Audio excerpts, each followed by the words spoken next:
Oke, di sini saya lihat sudah ada Yatnya. Kemudian siapa lagi? Ini ada Halo. Mikael. Kemudian di sini ada saya lihat dua orang dalam satu device. Ya, ada Adelvina dan Sitri. Kemudian ada Leon, ada Ita. Sandra, ada siapa lagi nih? Ada Firna. Kemudian siapa lagi ya? Sebentar. Oke, ada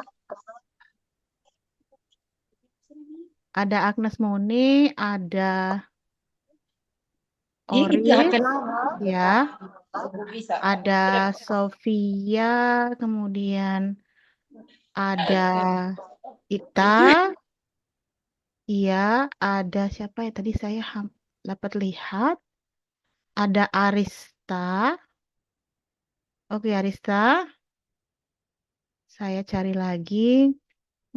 Kemudian ada yang tidak menunjukkan wajahnya ya, Trifonia, kemudian ada Yawan. Mungkin ada gangguan ya, saya berpositif thinking saja bahwa mungkin ada gangguan di HP-nya sehingga tidak bisa menghidupkan kameranya. Oke, itu saja untuk absennya ya. Itu absen wajah. Nanti akan ada absen via Google Form. Itu bisa diisi, baik yang hadir maupun tidak hadir. Oke, kita mulai saja. Suara saya terdengar ya? Halo? Dengar, Miss. Dengar ya. Nanti kasih tahu saya kalau memang saya nggak dengar bisa chat saya. Kalau misalnya ada gangguan, mungkin tiba-tiba freezing dia atau istilahnya tidak ada gambar atau gambarnya diam begitu kan.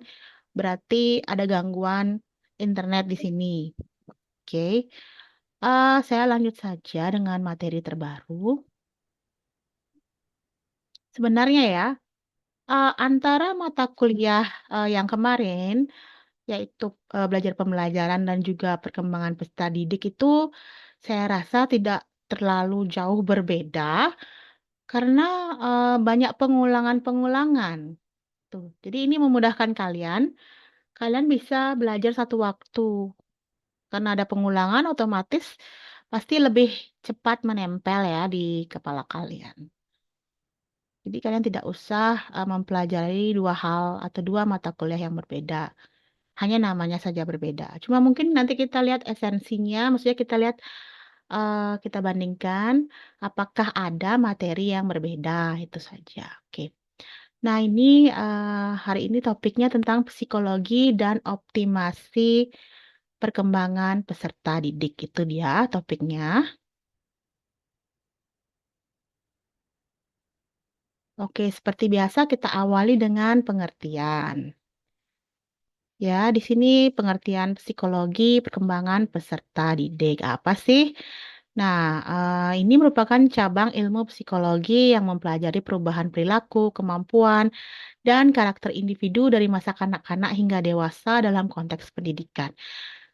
Sebenarnya banyak ya kemarin definisi-definisi yang pasti intinya tentang perubahan perilaku. Nah, ini juga sama, hampir mirip ya. Nah, coba kita lihat pendapat dari para ahli. Nah, di sini ada menurut Sandrock, psikologi perkembangan adalah studi tentang pola perubahan dan keberlanjutan dalam kehidupan manusia sepanjang rentang kehidupan.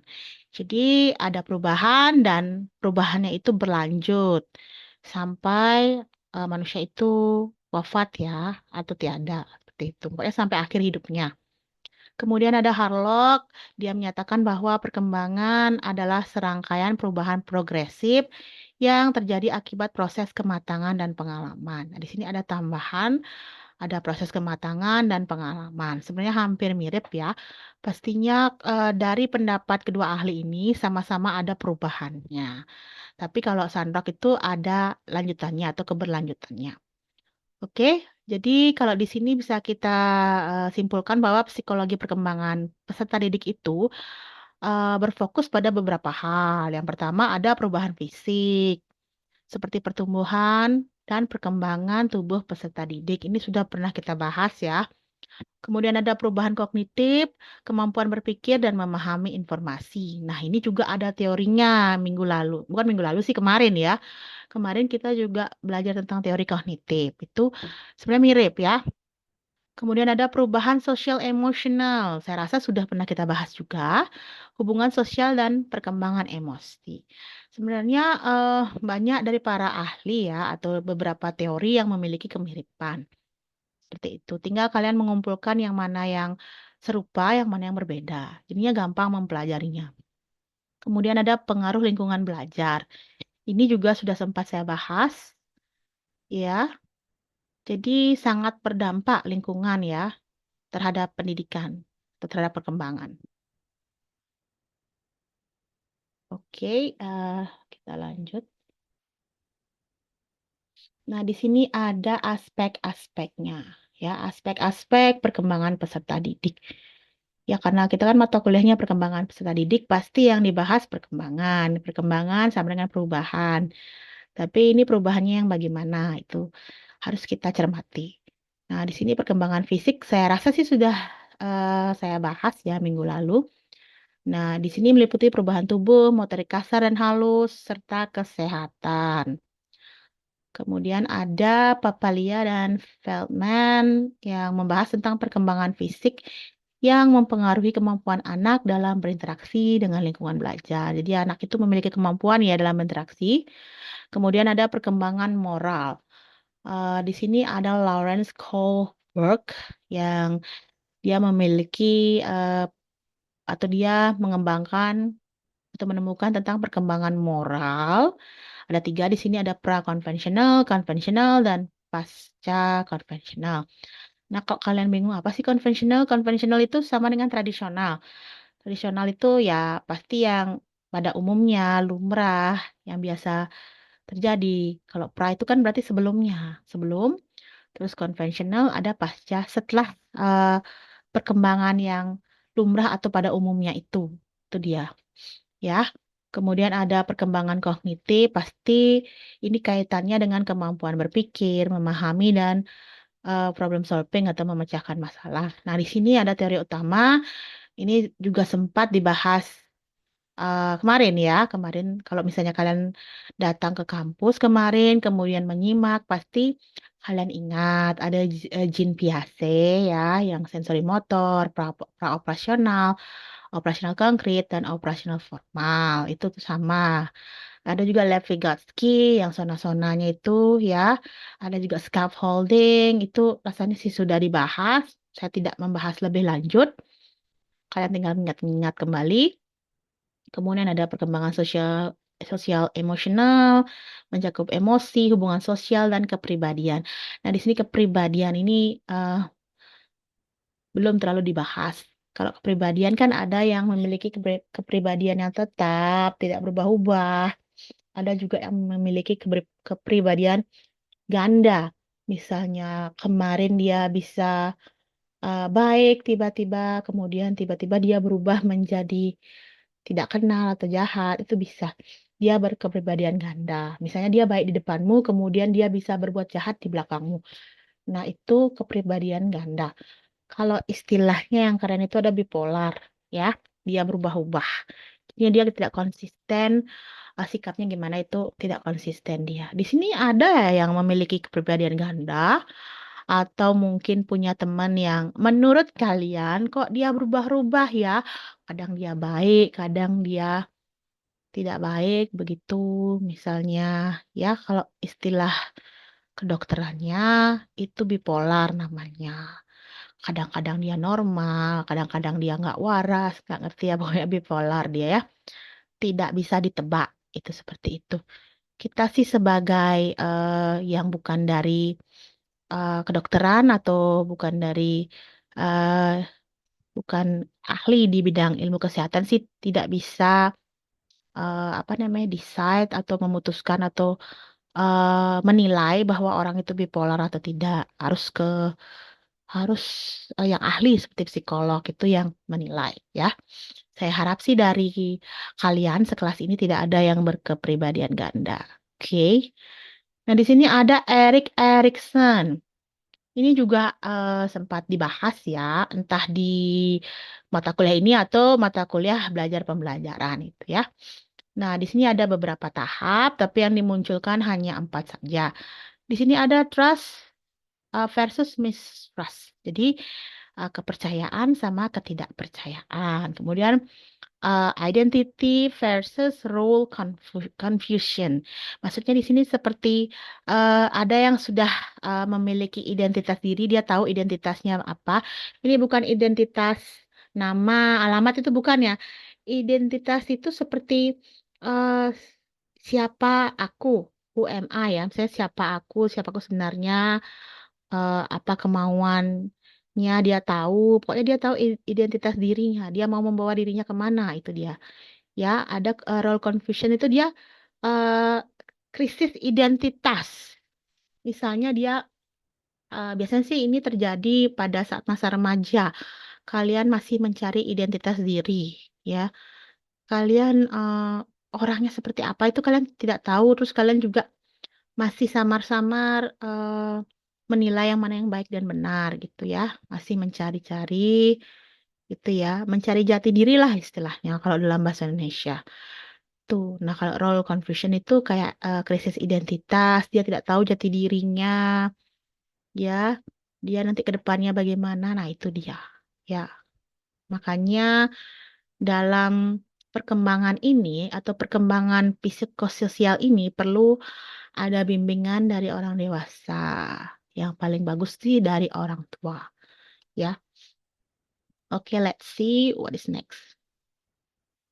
Sepertinya saya belum menemukan pertanyaan ya, yang pertanyaan yang bisa eh, bisa atau asik untuk dipakai diskusi ya. Belum menemukan saya, tapi mungkin di slide berikutnya atau di slide ini saya bisa menemukan. Jadi bukan hanya saya yang ngomong, tapi saya ingin kalian yang speak up seperti itu. Nah, yang ketiga ada faktor yang mempengaruhi perkembangan peserta didik. Ya, setiap materi saya pasti ada faktornya. Nah, ini ada faktor internal, ini sering dibahas. Faktor eksternal ya. Jadi saya harap sih kalian dengan adanya pengulangan, repetition, materi terus diulang-ulang, harapan saya sih kalian ya ada yang masuk di kepala kalian. Nah, di sini sih saya lihat dari materi-materi sebelumnya, di sini ada tambahan teknologi. Ya, sepertinya sudah pernah ya. Contohnya ini gadget, ya. Itu juga mempengaruhi perkembangan peserta didik. Seperti misalnya anak-anak zaman sekarang, dia senang sekali dengan main HP, main game. Kalau gamenya yang terkenal, apa ya namanya gamenya? Roblox gitu kan. Kemudian sosial media, TikTok, Instagram, seperti itu. Yang sampai-sampai pemerintah pun saat ini ikut campur ya, maksudnya ikut membantu orang tuanya. Contohnya eh, membatasi usia, ya usia anak-anak yang boleh bermain sosial media, game tertentu, seperti itu dibatasi. Kalau tidak salah 16 tahun ya, 16 tahun ke bawah itu dibatasi tidak boleh seperti itu. Tapi saya lihat itu hanya wacana ya, karena saya temukan masih bisa main. Entahlah ya, karena anak-anak zaman sekarang itu sangat canggih. Mereka itu istilahnya eh, sangat curious ya, penasaran sekali. Mereka mencari tahu kemana-mana, mereka mencari tahu di YouTube, di TikTok dan sebagainya itu. Bagaimana sih caranya? Bagaimana sih mengatasinya? Itu mereka mencari tutorialnya di YouTube seperti itu sampai dia bisa mengatasi permasalahan yang ada di HP mereka. Itu memang canggih sekali ya. Ada bahkan anak-anak yang belum bisa baca juga bisa dia. Kan ada tuh di penelusuran atau search itu ada yang tanpa mengetik. Tinggal kalian ngomong, kemudian keluar dia apa yang kalian mau seperti itu, apa yang dicari kan ada kan kayak seperti mic gitu, ada icon mic itu bisa dipencet, kemudian tinggal ngomong dan keluar apa yang anak-anak itu mau seperti itu. ya sangat canggih, tidak perlu baca tulis dan bisa ternyata mencari apa yang anak-anak mau. Nah, kemudian lanjut ke teori ekologi Brown van Brenner. Nah, di sini ada namanya ecological theory. Ini ada dibilang perkembangan anak dipengaruhi oleh berbagai sistem lingkungan. Yang pertama mikrosistem, pastinya yang paling kecil yaitu uh, keluarga dan sekolah. Lalu ada yang mesosistem. Nah, di sini mungkin tidak terlalu dijelaskan ya. Kalau di sini adalah hubungan antar em, komponen dalam mikrosistem. Jadi di mikrosistem itu ada komponen, misalnya atau contohnya ya, em, interaksi antara orang tua dan guru, itu dia ya. Jadinya di mikrosistem itu kan ada sekolah, ada guru, kemudian yang mikrosistem itu yaitu orang tua masuk dia ke sana dan mereka berinteraksi. Itu. Kemudian ada hubungan antara lingkungan rumah dan sekolah seperti yang saya sampaikan, ya. Itu ada hubungannya.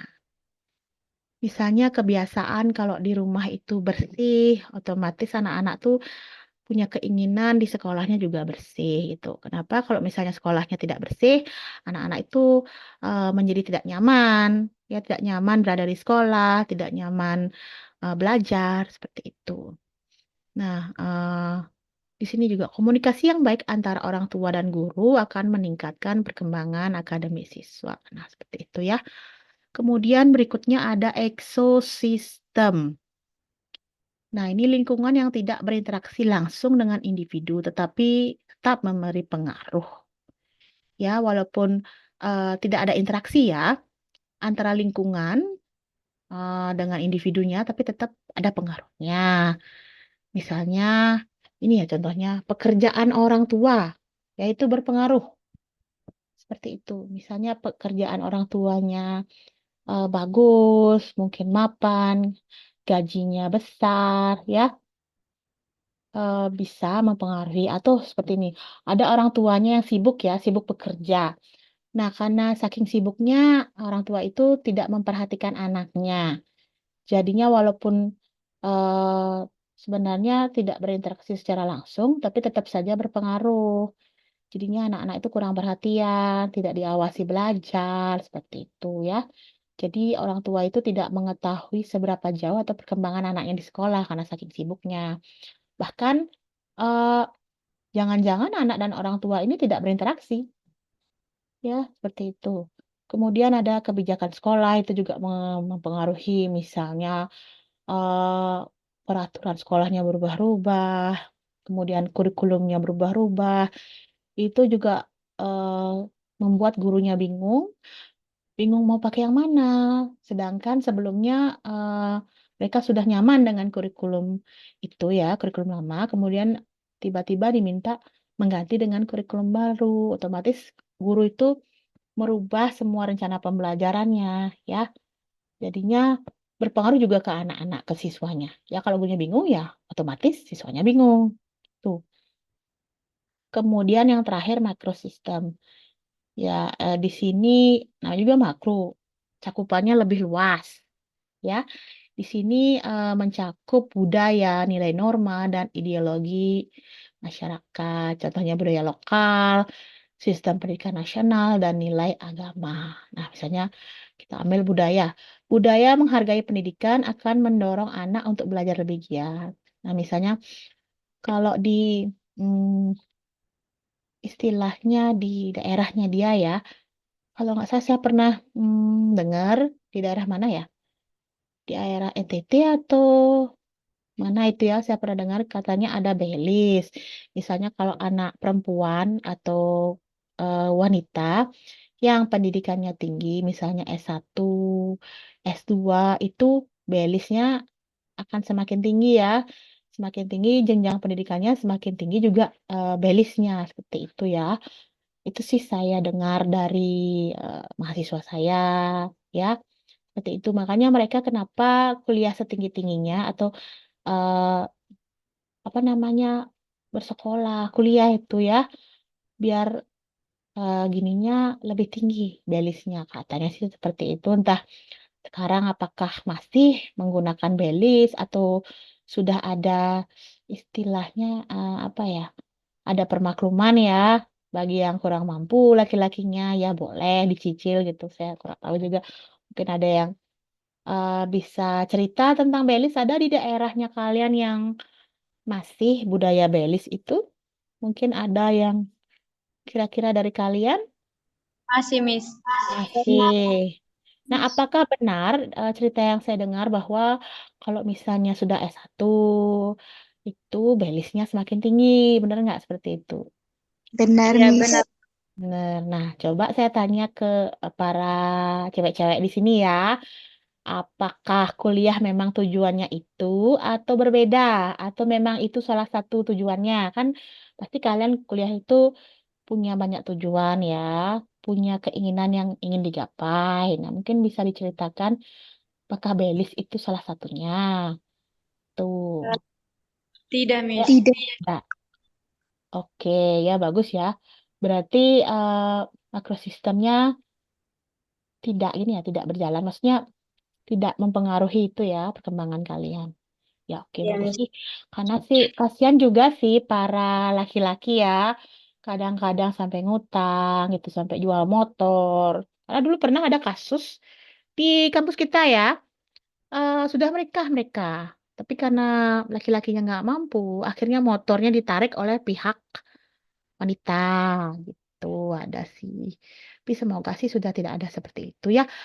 Ada istilahnya diselesaikan secara kekeluargaan. Misalnya ada diskusi dulu ya, ngomong-ngomong dulu sama adain rapat mungkin antara dua keluarga, misalnya berapa mampunya gitu kan, sesuai dengan ekonomi masing-masing. Biar nggak karena belis juga hutang ya, laki-lakinya berhutang, kemudian kalau sudah nikah nanti hutangnya itu ditanggung berdua suami istri kan sama aja kan. Sama juga ketika kalian mungkin nanti suatu saat nanti ya menikah.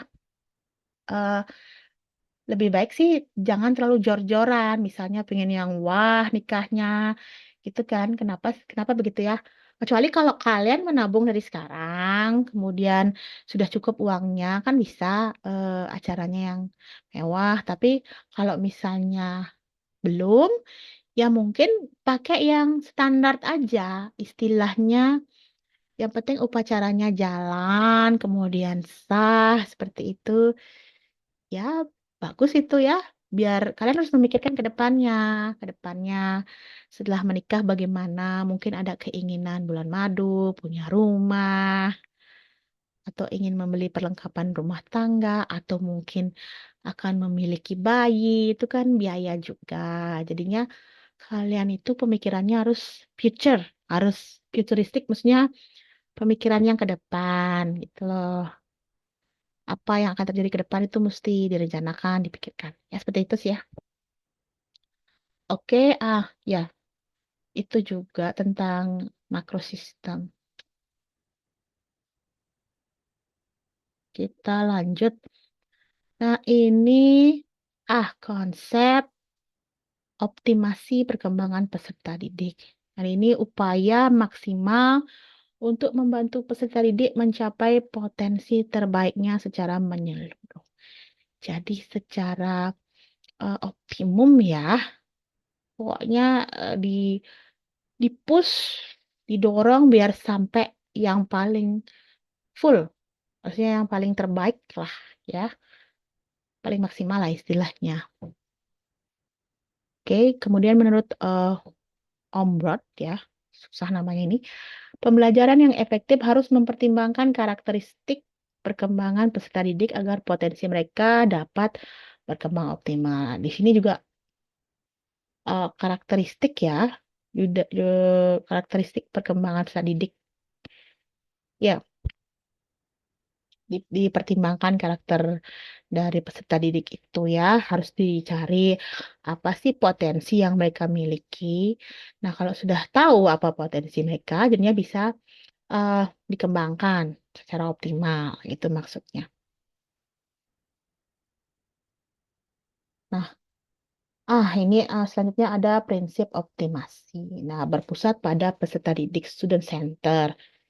Ini sudah dari dulu mm, dikumandangkan, bukan dikumandangkan apa, terus dihimbau ya, dihimbau sekolah-sekolah, dihimbau guru-guru, diberikan pelatihan guru-gurunya agar jangan sampai gurunya yang lebih banyak ngomong ketimbang siswanya. Siswanya harus aktif.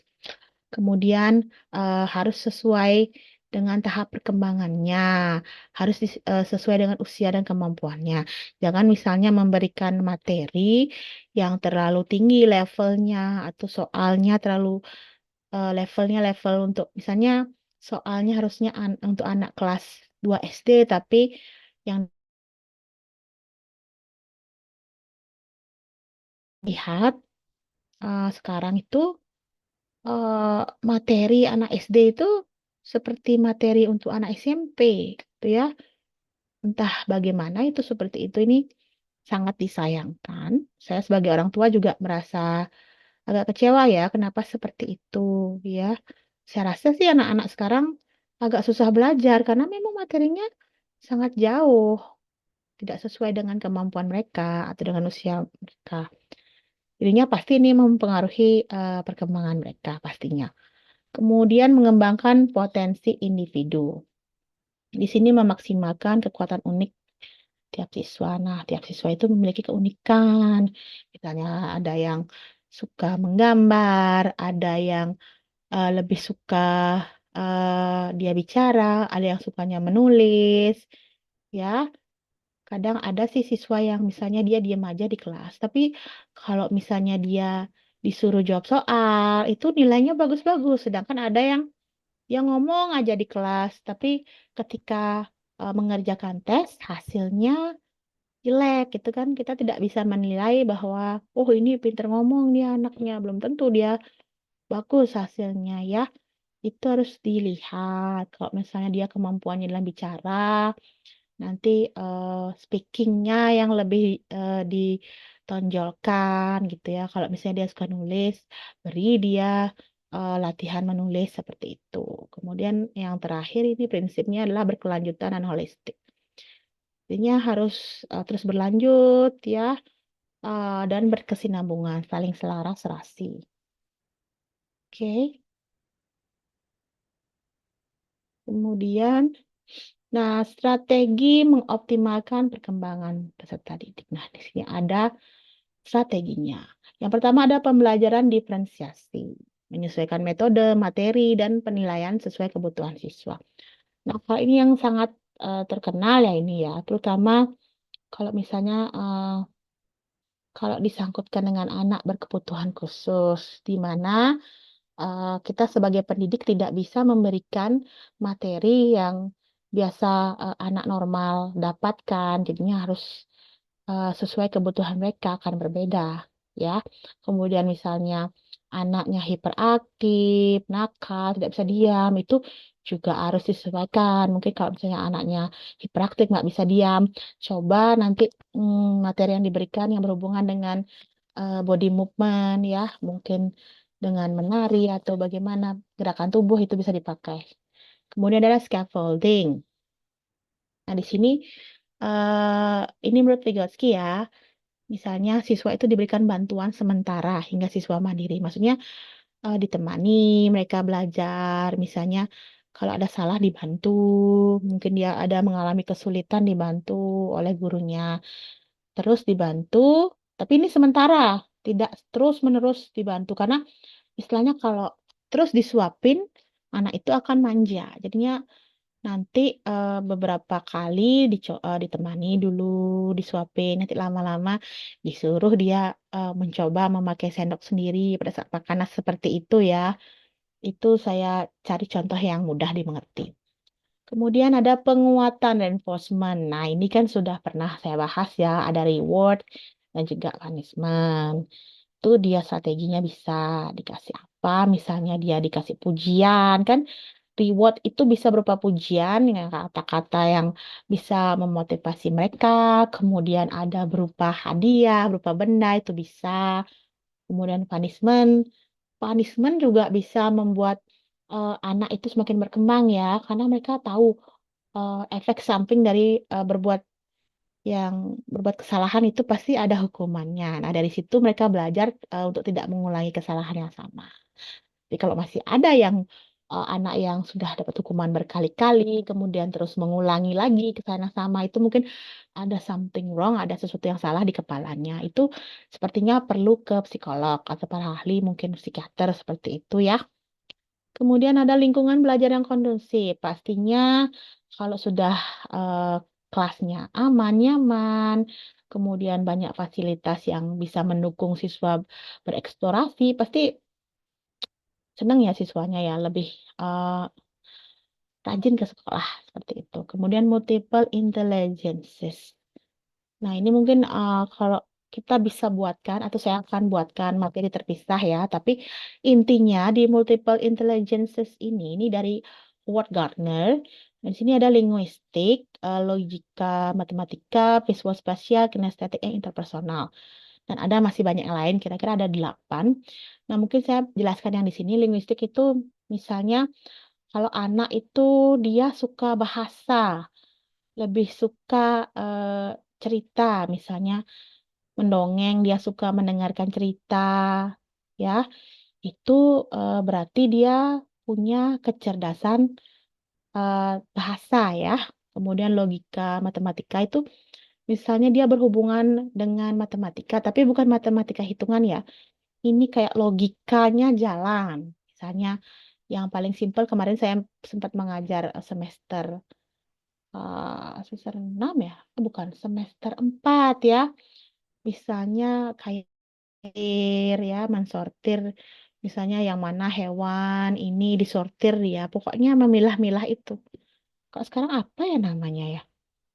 Oh, ada namanya yang baru pendidikannya. Saya lupa. Nanti saya ingat-ingat lagi. Kemudian ada visual spasial. Pokoknya ini anak-anak yang visual lebih suka belajar melalui gambar, video itu ya. Mereka tidak suka membaca. Membaca buku itu dia tidak bisa menyerap materinya dengan hanya membaca buku. Jadi butuh sesuatu yang berwarna, gambar-gambar. Kemudian ada selanjutnya kinestetik itu berhubungan dengan gerakan ya. Pokoknya kalau misalnya dia melihat gerakan dia langsung hafal, itu dia. Kemudian interpersonal ya. Interpersonal ini berhubungan dengan istilahnya dia berinteraksi anak-anak itu bisa belajar. Itu ya secara singkat saya jelaskan.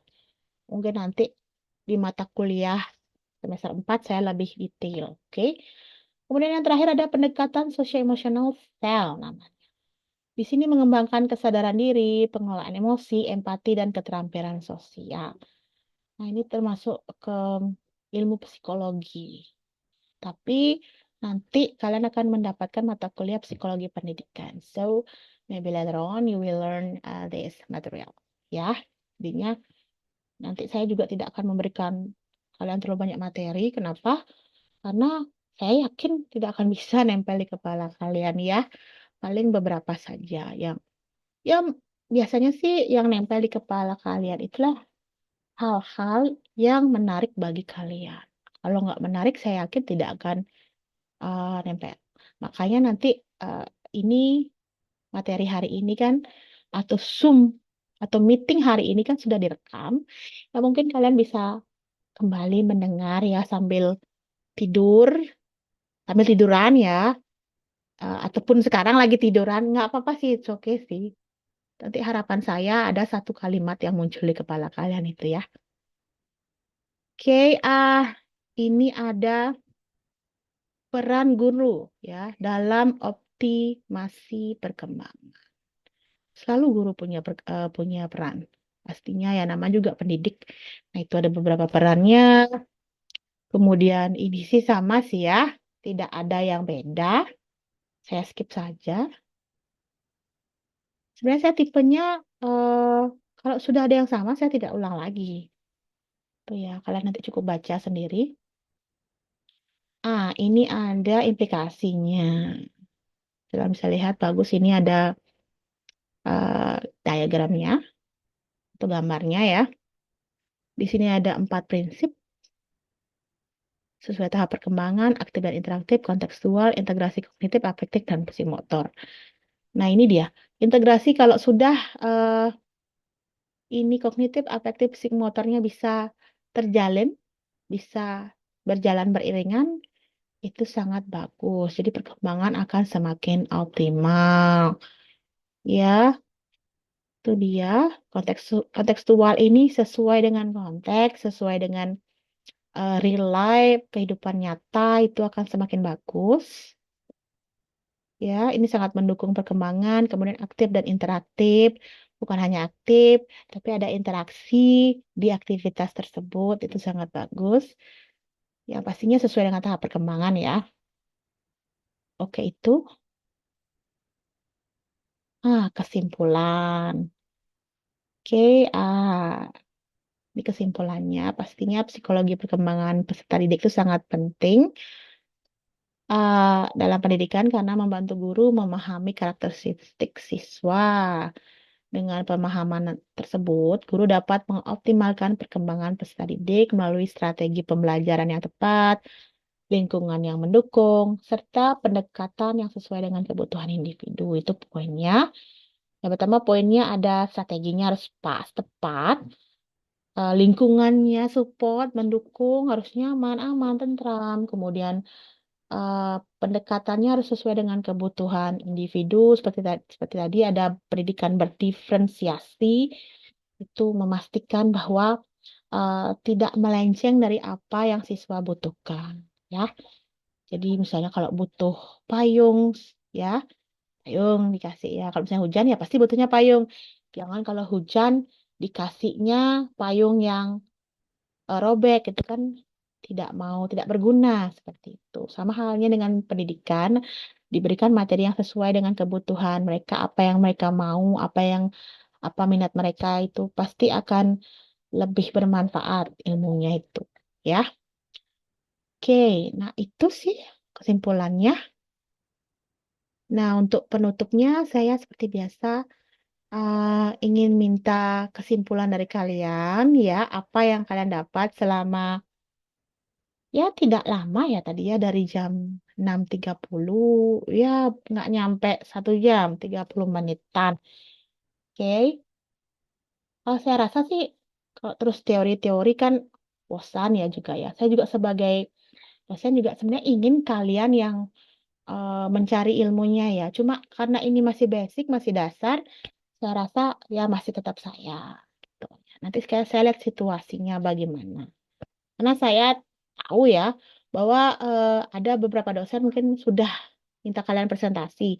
Jadi saya tidak mau memberatkan biar nggak otaknya kebebelan ya seperti itu.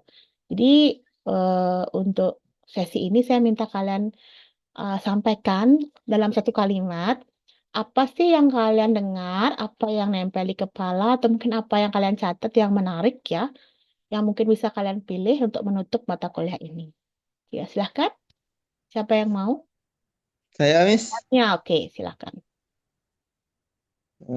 Pada pertemuan kali ini tuh kita belajar tentang pengulangan psikologis, perkembangan peserta didik seperti moral, kognitif, fisik, sosial, emosional, dan juga kita membahas tentang faktor yang mempengaruhi peserta didik secara internal dan eksternal.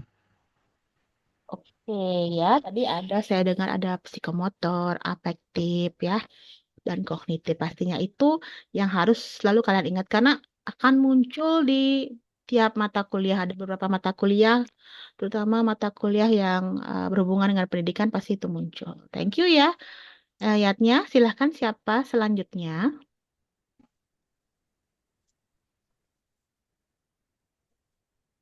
Ingat ya, kelasnya ini direkam. Jadinya akan terlihat siapa siswa yang aktif, siapa yang tidak. Dan ini memudahkan saya untuk memberikan poin atau nilai kepada kalian.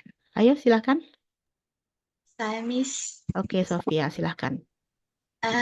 Menurut saya yang pengulangan di mata kuliah ini adalah tentang faktor eksternal, faktor yang mempengaruhi peserta didik, perkembangan peserta didik. Itu faktor internal itu yang pertama, faktor lingkungan keluarga, yang kedua faktor sekolah dan guru, yang ketiga itu teman sebaya, yang keempat budaya, dan ada penambahan yaitu teknologi. Thank you, Miss. Oke, good job Sofia. Penambahannya di highlight. Ya, ada penambahan berupa teknologi. Thank you. Silakan berikutnya. Saya Miss, Oke, Adelvina, silakan. eh, tadi belajar tentang psikologi yang dimana berfokus pada beberapa hal seperti perilaku dan kemampuan. Terus aspek perkembangan peserta didik itu yang dimana ada perkembangan fisik yang meliputi perubahan tubuh dan lain sebagainya. Yang kedua, perkembangan moral yang dimana kemampuan seseorang untuk membedakan mana hal baik dan hal yang buruk. Dan yang terakhir itu perkembangan kognitif yang merupakan proses berubahnya cara seseorang berpikir, memahami, mengingat, dan memecahkan masalah. Sekian, Miss. Oke, thank you Adelvina.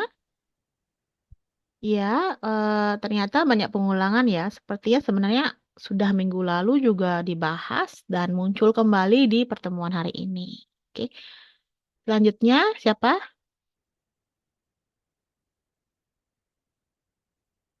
Oke, saya perlu satu orang lagi. Sandra, oke, ya, silahkan. Di pembelajaran hari ini tentang perkembangan pendidikan atau psikologi perkembangan peserta didik, yang dapat saya itu bahwa di konsep optimasi yaitu perkembangan peserta didik adalah upaya maksimal untuk membantu peserta didik mencapai potensi terbaiknya. Mungkin saya di sini Miss mau bertanya. Ya, silahkan. Misalnya kalau suatu saat nanti kita menjadi seorang guru, kita dihadapkan di dalam suatu kelas, kita mengajar, tetapi setiap siswanya itu seperti yang tadi Miss jelaskan bahwa kita menyampaikan satu materi dan semua siswa itu tidak dapat memahami atau mungkin mereka punya ketertarikan tersendiri, itu nanti kita bagaimana, Miss? Iya, ini pertanyaan bagus ya, Sandra. Nah, pastinya sebelum Sandra memberikan materi, ya, Sandra harus mengenal siswanya terlebih dahulu. Nah, kan awal pertemuan pertama itu saatnya Sandra itu tanya-tanya ke mereka, ya. Coba mendalam tanya, misalnya hobinya apa, senangnya apa. Nah, dari sana Sandra tuh bisa membuatkan materi yang sesuai dengan apa kesukaan mereka. Misalnya Sandra, misalnya ngajar SMA ya. SMA kan tuh masih remaja kan. Kalian Sandra boleh tanyakan, sukanya apa sih? Suka mungkin musik kah, suka film kah? Kemudian mungkin kalau sekarang itu mungkin suka K-pop atau apa, ya kan bisa ya tanya dulu apa mereka suka. Misalnya kalau cowok dia suka sport, mungkin nanti materinya ada eh, ada kaitannya dengan sport olahraga, misal suka bola, nanti teks yang diberikan mungkin tentang pemain bola yang lagi terkenal seperti itu. Kalau ada siswanya suka menyanyi, coba pakai musik seperti itu ya. Nah, kesulitan dari guru itu adalah bagaimana caranya membuat materi yang bisa istilahnya bisa sampai cocok untuk semua siswa itu. Ya, ini gini sih, lihat apa sih misalnya kesukaan yang sama, yang paling banyak. Misalnya banyak yang lebih suka K-pop, ya K-pop dulu. Ataukah mungkin berganti-gantian. Misalnya minggu ini topiknya tentang sport, minggu depannya topiknya tentang lagu-lagu apa, lagu Korea atau apa, mungkin minggu depannya mungkin tentang film atau sebagainya ya. Pastinya itu proses pendekatannya atau proses Sandra nanti mengetahui apa saja kesukaan siswa, apa saja minatnya itu sebenarnya tidak bisa hanya sekali pertemuan, harus satu, dua, atau tiga pertemuan. Seperti saya ya, saya mulai tahu apa sih minat kalian itu beberapa kali pertemuan, tidak bisa sekali pertemuan. Nah, istilahnya ini kayak coba-coba ya, ada trial, ada percobaan, trial, ada errornya juga. Nah, bagaimana sebagai pendidik atau sebagai seorang guru, kita coba dari errornya itu kita belajar untuk jadi lebih baik lagi. Itu loh. Ya, seperti itu sih. Jadi guru itu mencoba terus. Ya, Sandra mungkin kan sekarang kan masih ya semester 2 ya. Nanti lama-lama nanti akan dapat materi tentang pendidikan lebih mendalam ya. Saya yakin semakin lama Sandra punya strategi tersendiri nanti. Ya, apalagi nanti semester 7 ya kalau nggak salah kalian akan terjun mengajar. Ya, terus nanti semester 4 ya. 4, 5, 6 itu kalian lebih ke praktek mengajar. Tapi praktek mengajarnya masih di kampus sih ya. Semester 7 baru kalian ke sekolah. Seperti itu ya. Siap ya, ready ya? Oke, ready untuk mengajar. Nggak usah takut. Kalian anggap siswa itu adalah teman kalian. Kayak kalian berteman, kalian harus kenalan dulu. Tanya-tanya sukanya apa sih gitu ya. Dan jangan kalian menjadi musuh dari siswa kalian. Kenapa? Kalau istilahnya gini ya, tak kenal maka tak sayang. Bagaimana siswa itu sayang sama kalian kalau kalian tidak kenal mereka? Jadi pendekatan dulu, jangan langsung jutek ya, jutek. Tuh, jadinya mereka itu menjauh dari kalian. Itu sih saran saya. Jadi guru itu eh is an art, seni itu, seni ya, seni mendidik. Bagaimana mereka bisa istilahnya seperti pematung ya. Dia memahat patung dari awalnya tidak berbentuk, jadi berbentuk jadi suatu seni yang artistik yang bernilai tinggi. Ada harganya ya. Oke, ada lagi? Bagus ya. Oh, kalian nggak apa-apa kok kalau bertanya. Itu lebih bagus. Saya ingin kalian lebih istilahnya eksplorasi ya. Mungkin ada materi saya yang kurang dipahami itu ditanyakan. Oke, bagus ya Sandra. Ini penutup untuk hari ini. Jadi jangan kalian cuma memberi kesimpulan, tapi coba mungkin ada dari tadi yang kebingungan kalian. Apa sih maksudnya ini itu ya? Biar nggak salah jalan.